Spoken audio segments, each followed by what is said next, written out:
In this video, we're going to be looking at 4 examples of how to use your special triangles in order to solve some trig expressions without using our calculator. So the two things that I see students do wrong with this is that the first one is they can't remember their special triangles. They didn't feel the need to go learn them. And then they lose, I would say, relatively easy marks on this. And then the second thing is I've heard students say that I didn't know I was supposed to use it with the sum. Okay, so a dead giveaway that you're supposed to use them is when you are not allowed to use your calculator. And also when you can see the angles, when you're dealing with your 30, your 60, and your 45. Your 30, your 60, and your 45. That is a dead giveaway that you're supposed to use them, as well as when it says do not use your calculator. And then go learn them. Make sure that you go learn them. I know that there's a song going around. I'm not going to start singing, but there is a song how people remember them. There's a table how different people remember them. And there's like a hand, something with your hand, how people remember this. But whatever you do, you're supposed to remember the song and the hand and the table. So I just remember the special triangles. It works for me. Choose what works for you, just as long as you remember it. Okay, let's jump in and solve these 4 examples. So without our calculators, we need to evaluate the following. Sine 60. So we go to our special triangles. We position ourselves there by the 60 degrees. And we know that sine 60, and I feel the need to write this down. Sine 60 is equal to opposite over hypotenuse. They are equal to each other. What does that mean? It means that I can replace sine 60 with square root 3 over 2. That is the ratio of sides. Okay. And then we're timesing that by tan 60. Same angle. Tan is just opposite over adjacent, which is square root 3 over 1. And then we subtract 2 times. I'm going to put this in brackets because that over there is really important. Sine squared 45 is the same as whatever sine 45 is. We are going to square that. So let's go replace sine 45 with the right trig ratio. We're going to the 45-degree angle, doesn't matter which one, there's 2 of them.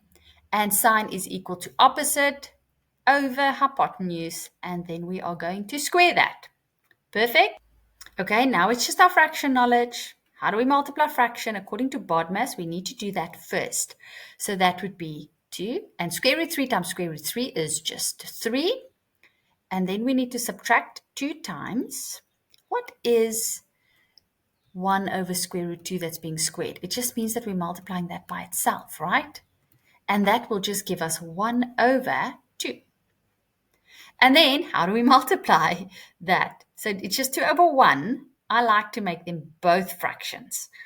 And then when we multiply that, 3 over 2 take away 2 over 2. And that just gives me, the denominators are already the same, and that would just give me a half. Am I right in saying that? 3 minus 2 is just 1? Yeah, that would give you a half. You need to show you're working, so your fraction knowledge is important. Of course, you can use your calculator. Nobody would know if you put that into your calculator or whatever, but try to do it without. It's really not that bad. I know you can do it.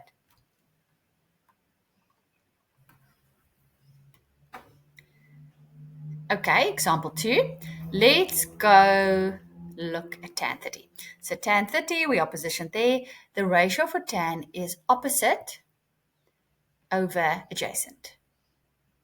So there we go. We replace tan 30. Now let's go ahead and replace sine 60. Let's go to 60 degrees. 60 degrees is there. And sine 60 is equal to opposite over hypotenuse, which is square root 3 over 2. And all of that must be over if we go look at sine 45. Sine 45, let's go position ourselves there. Doesn't matter which one. Sine 45 is equal to opposite over hypotenuse, so that is 1 over square root 2. And we multiply that with cos 45. So let's go and look at that. Cos 45, we can position ourselves there again. Cos is adjacent over hypotenuse, which is the same. Okay, so we've got fractions over fractions. I like to do this when I've got fractions over fractions, obviously depending how hectic they are, but you take your numerator and then we just divide it by whatever the numerator is. Square root 2 times 1 over square root 2. So to avoid working with fractions over fractions. So when we do that, when we multiply these two, I can also just cancel those two out. Hey, but if I show all my steps, if I multiply those two, it's square root 3 over 2 times square root 3. And then we're just going to cancel these two out anyway. And then we are going to divide that by, that times that will just give me 1 over square root 2 times square root 2 is just 2. And now it's multiplying. Multiply by the reciprocal. This is all fraction knowledge. And that would give me 2 over 2, which is just 1. So we evaluated that without our calculators, and we got an answer of 1. Obviously, now when we plug that into our calculators to check, we will see that we get the same.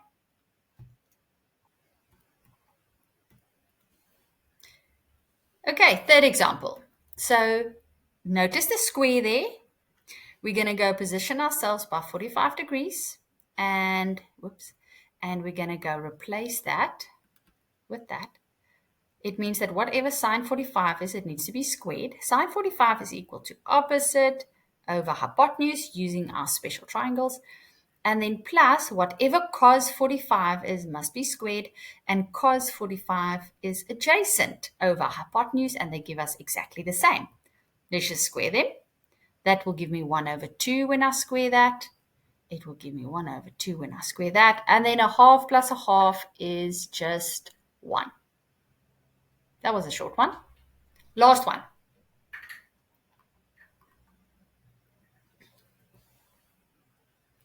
Okay, let's evaluate this. These two are being multiplied by one another. So it will be 4 times whatever sine 30 is. So let's go to 30. There is our 30-degree angle. And sine is opposite over hypotenuse. So that would give me a half. And then we need to multiply that by a negative 2. That is, let me just put all of that in brackets. So a negative 2 that is being multiplied by whatever cos 45 is. Do you need to put it in brackets like that? No. I don't know why I started doing that. I guess I just want to make sure that we see that we are multiplying these things. And then sine 45. So let's go position ourselves. No, I mean cos 45. My bad. Sorry. Cos 45 is equal to adjacent over hypotenuse. Okay, so far so good. Now let's just see when we multiply these things. I'm going to make that a fraction as well. Maybe you just knew already that 4 times a half is just 2. That's perfect. I'm just going to show all these steps. And that needs to be multiplied by negative 2 over 1. That is being multiplied by 1 over square root 2. Your working doesn't need to look exactly like mine, but it needs to be mathematically sound and more or less the same. So if we multiply all of that, all of those fractions are being multiplied by one another. Then I get 2 square root 2 at the bottom for my denominator. And at the top, I'm going to land up with negative 8. We can simplify that one step further, because 2 goes into that once and 2 goes into that 4 times. So I'm going to land up with negative 4 over square root 2. And since this is without your calculators, don't now go write it as a decimal. Okay, just leave it at that. I would suggest going and memorizing these triangles, and then once you've memorized it, then go try a few of these and see how it goes.